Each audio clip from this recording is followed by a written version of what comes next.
টাঙ্গাইলের নাগরপুরে যমুনার ভাঙনে বাড়ি ঘর মসজিদ সহ অন্যান্য স্থাপনা নদী গর্ভে বিলীন হয়েছে। ভাঙন আতঙ্কে যমুনা পাড়ের হাজারো মানুষ। ঘরবাড়ি হারিয়ে নিঃস্ব এসব মানুষ খোলা আকাশের নিচে, আবার কেউ আত্মীয় স্বজনের বাড়িতে আশ্রয় নিয়েছেন। পানি উন্নয়ন বোর্ডের নিম্নমানের কাজের কারণে বারবার ভাঙছে বাড়িঘর, অভিযোগ স্থানীয়দের। আতিকুর রহমানের পাঠানো তথ্যচিত্রের রিপোর্ট। এভাবেই ভেঙে পড়ছে যমুনার পাড়, বিলীন হচ্ছে একের পর এক ঘরবাড়ি, মসজিদ, স্থাপনা। আতঙ্কে দিন কাটাচ্ছেন নদী তীরবর্তী হাজারো মানুষ।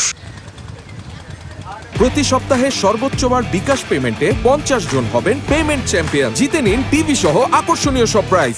গেল মঙ্গলবার টাঙ্গাইলের নাগরপুরের সলিমাবাদ পশ্চিমপাড়া এলাকায় শুরু হয় ভাঙন।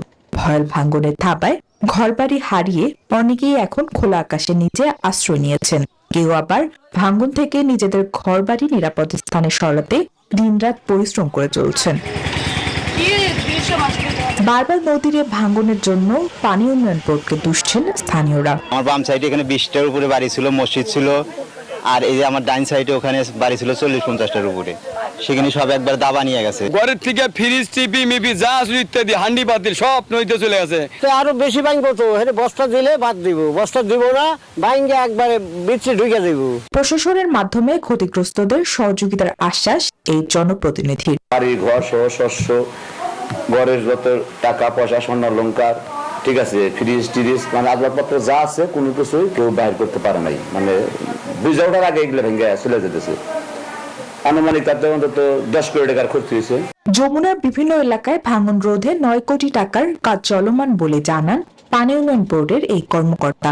9 থেকে 10 কোটি টাকার মধ্যে আমরা জরুরি আপৎকালীন কাজ বাস্তবায়ন শুরু করেছি।